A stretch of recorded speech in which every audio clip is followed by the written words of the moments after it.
Some of the purpose of the stormwater planters is to beautify the area and to reduce flooding in Main Street. One of the main reasons to rebuild and update the community center is because it used to be a small grocery store. The city believes that this renovation will give it the opportunity to be used at a more impactful manner. There was 11 goats today, including a Lotta who got milked, and this baby goat that was born 2 days ago that was the star of the show. Simple designs like the shade sails at Depot Park or the new trail connection into the park are just some ways community input can really improve a public space. A man charged in a fatal shooting last year is now on the run after mistakenly being released from jail. Authorities in South Florida are trying to determine who should take the blame. Supporters of victims can sign this pledge and take this pamphlet that has long-term support services and the local hotline to the Rape Crisis Center. The Florida Department of Health is offering free hepatitis A vaccinations in the Spring Hill area because a restaurant worker had tested positive. An artist from Austria is taking his work under the sea in the Florida Keys. Taking a deep dive in Key West, you'll find his work on a sunken ship. Today's protest was part of a mission by activists hoping to reform the system. To many of them, it's a very personal thing. Adriana Fairley, Willie Felton. Danielle Chanza spent an hour today calling out the names of every single inmate in the Alachua County Jail. She's a member of the Legal Empowerment and Advocacy Hub, or LEA, which is protesting the bail system. A lot of people who are being held in jails across the country are being held on bails of just a few $100s that they cannot afford, especially when you're living paycheck to paycheck. A few $100s is a big burden.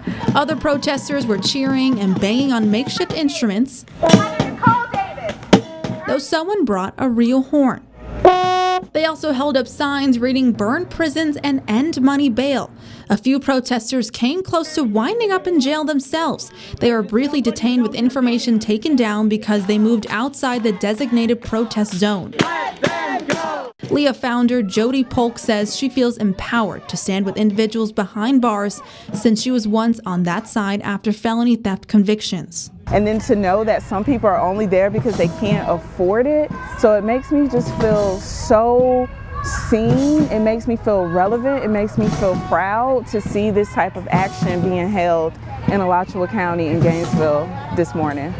Felicia Bell says her son has been sitting in the county jail for 9 months, unable to make bail on an aggravated assault charge. Bell can't pay for bail either, and she feels hopeless but says protesting helps. And I'll be damned if I don't be a part of it because there's not much support in this area. As Chances called out names, she drew strength from the thought that prisoners were listening. But when I heard them cheer back, I felt very empowered. Like what I was saying was impactful. So. The cash bail system was designed to make sure defendants don't skip out or commit other crimes before trial. But activists say it also penalizes poverty. In some cities like Philadelphia, there's been a political shift to avoid cash bail for low-level, nonviolent offenses.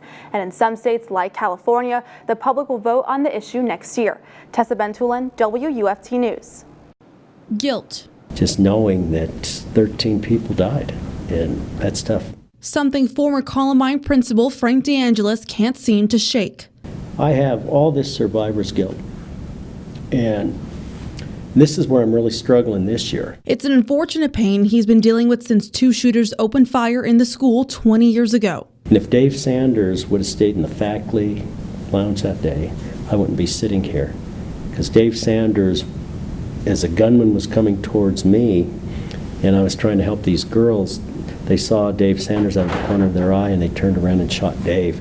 And that split second probably saved our lives. So DeAngelis lost his best friend and 12 students. You send your kids to school, you're the principal, you're supposed to do everything to protect your kids, and I didn't.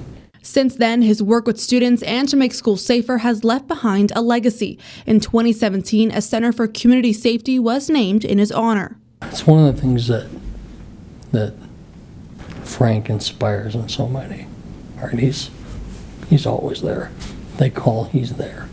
It's a facility where local law enforcement and national agencies can train as if they were under an active shooter drill. The idea for the training center came from Jefferson County's Executive Director of Security and Emergency Management, John McDonald. We've trained over 6,500 cops in this building from 58 agencies, and we're booking out now a year and a half in advance. Columbine will always have a special place in DeAngelis' heart. I watched him build back our community, and that takes someone pretty special. He continues to give back, turning his guilt into action. DeAngelis travels the country sharing the lessons he learned from Columbine, including visiting the survivors of Parkland. Everyone knows Eddie. Good to see you. They say he puts the star in Stark. He's one of those people that you almost can absorb happiness out of. For over 30 years, Eddie Brown has been selling newspapers for the Bradford County Telegraph. There you go. Keep the change. He gets his share of tips. People know he's a hard worker. 5 and 2, 7. Often holding down other jobs too. He's very much a big part of the community in the sense that everybody admires him because he's so full of life. Everyone speaks Eddie's language, even though he's deaf. When you see his smile, he looks dead at you and just smiles every time he sees you. This is Eddie's first day back on the job. Late last year, he was hit by a car and hospitalized. Telegraph is not the local newspaper without Eddie. I mean, he is the staple for our community. He's touched the hearts of many, especially Lisa Sims. Lots of joy.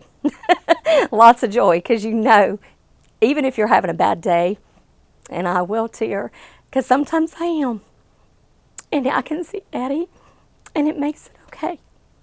As he headed out to sell newspapers again, co-workers were preaching safety. And we just want everybody to slow down on Call Street. Despite his hardships, thank you. It's for you. I love you.